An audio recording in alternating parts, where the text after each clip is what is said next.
नमस्कार दोस्तों अगर आपने मेरा लास्ट वीडियो देखा होगा तो उसमें मैंने आपको एजुकेशन में आने वाली कुछ प्रॉब्लम्स के बारे में बताया था। मैंने ये बताया था कि कौन कौन से हाउसेस ऐसे हैं जो कि किसी भी बच्चे की कुंडली में एजुकेशन के लिए प्रॉब्लम क्रिएट कर सकते हैं। तो जो हाउसेस मैंने वहाँ डिस्कस करे थे वो हाउसेस मैं यहाँ पर एक बार और आपको बता देता हूँ।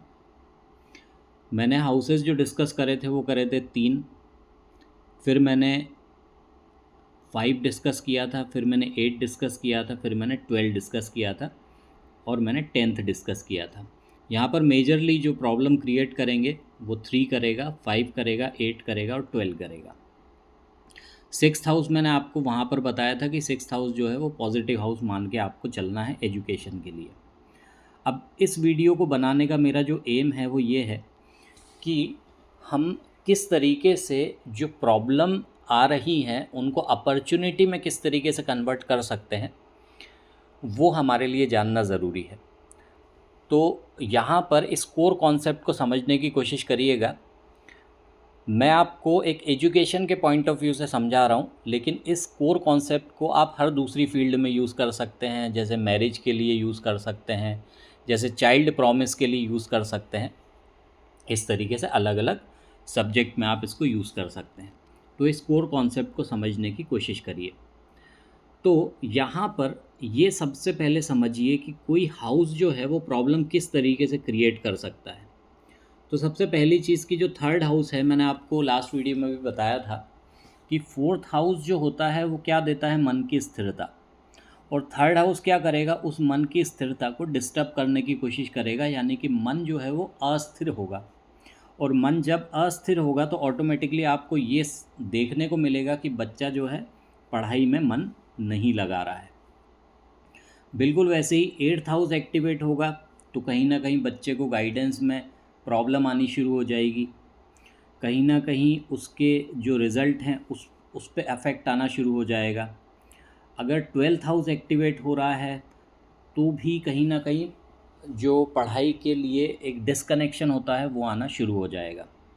5th हाउस है तो उस समय आपको ये देखने को मिलेगा कि जो बच्चा है वो बिल्कुल इनडिसिप्लिन है पढ़ाई के मामले में।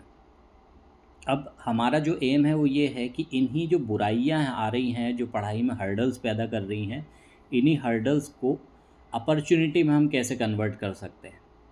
तो एक चीज़ यहाँ पर आपको ध्यान रखना है, वो ये ध्यान रखना है कि कोई भी प्लैनेट, कोई भी हाउस ना तो पूरी तरीके से अच्छा होता है ना पूरी तरीके से ख़राब होता है।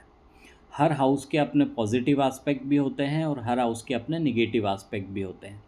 इसलिए अगर यहाँ पर मैं कहूँ कि 3 और 4th पैरेलली चल रहे हैं, मतलब एक बच्चे की कुंडली में 3 भी काम कर रहा है और 4 भी काम कर रहा है, तो इसका मतलब क्या हुआ?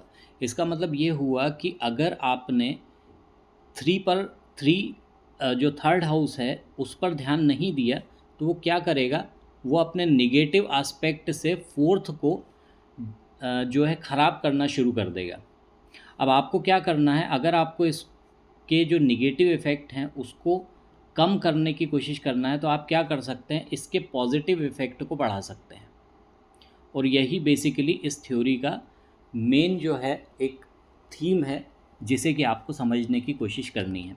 अब कैसे बढ़ा सकते हैं, उसके लिए आपको ये मालूम होना चाहिए कि जो 3rd हाउस है वो किन किन अच्छी चीज़ों को और किन किन ख़राब चीज़ों को डिनोट करता है या इंडिकेट करता है। तो अगर हम 3rd हाउस की बात करें तो 3rd हाउस क्या दिखाता है? 3rd हाउस आपको ट्रैवल दिखाता है, 3rd हाउस आपको मीडिया दिखाता है, 3rd हाउस आपको क्या दिखाता है? राइटिंग दिखाता है। यानी कि अगर आपको कभी भी ऐसा लगे कि बच्चे का पढ़ाई में मन नहीं लग रहा है तो आप उसको एक राइटिंग की अप्रोच की तरफ डाइवर्ट कर सकते हैं कि जब भी वो पढ़ाई करे तो साथ ही साथ राइटिंग भी करे। आप उसके जो पढ़ाई में कुछ कुछ बदलाव ला सकते हैं। आप ये भी कर सकते हैं कि कुछ छोटे मोटे ट्रैवल करवा दें उसको।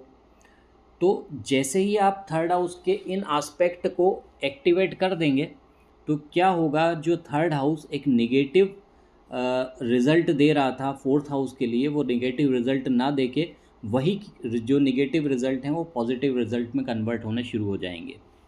बिल्कुल उसी तरीके से अगर हम फिफ्थ हाउस की बात करें तो फिफ्थ हाउस में आप क्या कर सकते हैं, फिफ्थ हाउस में आप ये कर सकते हैं कि जो बच्चे को जिस चीज़ में बहुत ज़्यादा मज़ा आता हो, जिस चीज़ में, जिस एक्टिविटी में उसको बहुत ज़्यादा मज़ा आता हो, उस एक्टिविटी को आप फोर्थ हाउस के साथ में जोड़ दें, यानी कि उसकी एजुकेशन के साथ में जोड़ दें। बिल्कुल इसी तरीके से अगर आप एट्थ हाउस की बात कर रहे हैं, मान लीजिए कि एट्थ हाउस जो है वो फोर्थ के साथ में पैरेलली काम कर रहा है। अब ये क्या करेगा, ये फोर्थ हाउस को डिस्टर्ब करना शुरू कर देगा और उसका रिज़ल्ट क्या मिलेगा, कहीं ना कहीं पढ़ाई में डिस्टर्बेंस आपको मिलना शुरू हो जाएगा। तो उसके लिए आपको क्या करना है, इस एट्थ हाउस को काम पे लगा देना है। अब इसको आप काम पे लगाएंगे कैसे? एट्थ हाउस के लिए बहुत सारे एस्पेक्ट होते हैं, जैसे उनमें से कुछ एक है कि एट्थ हाउस जो है वो ट्रांसफॉर्मेशन को जो है वो दिखाता है। एट्थ हाउस कुछ सीक्रेसी को दिखाता है, यानी कि जो भी आप पढ़ाई कर रहे हों उसको अननेसेसरी किसी के सामने ओपनली बताने की कोशिश ना करें, थोड़ा बहुत उसके साथ सीक्रेसी मेंटेन करें और प्लस अपनी पढ़ाई में थोड़े थोड़े से बदलाव लाते रहें। तो ऑटोमेटिकली क्या होगा, एट्थ हाउस अपना काम पे लग जाएगा और जो वो फोर्थ हाउस को डिस्टर्ब करना शुरू कर रहा है, शुरू कर दिया था, वो डिस्टर्बेंस उसका कम हो जाएगा।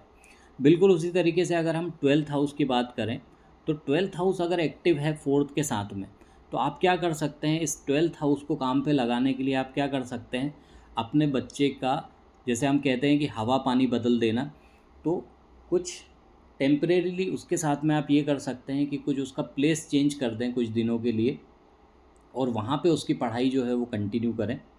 यहाँ पर कई बार ऐसे बच्चों के लिए फ़ॉरेन जाना भी बहुत ज़्यादा फ़ायदेमंद साबित हो जाता है कि जैसे ही वो फ़ॉरेन में जाते हैं, एनवायरनमेंट चेंज होता है तो ऑटोमेटिकली जो पढ़ाई का लेवल है वो खुद ब खुद इम्प्रूव हो जाता है।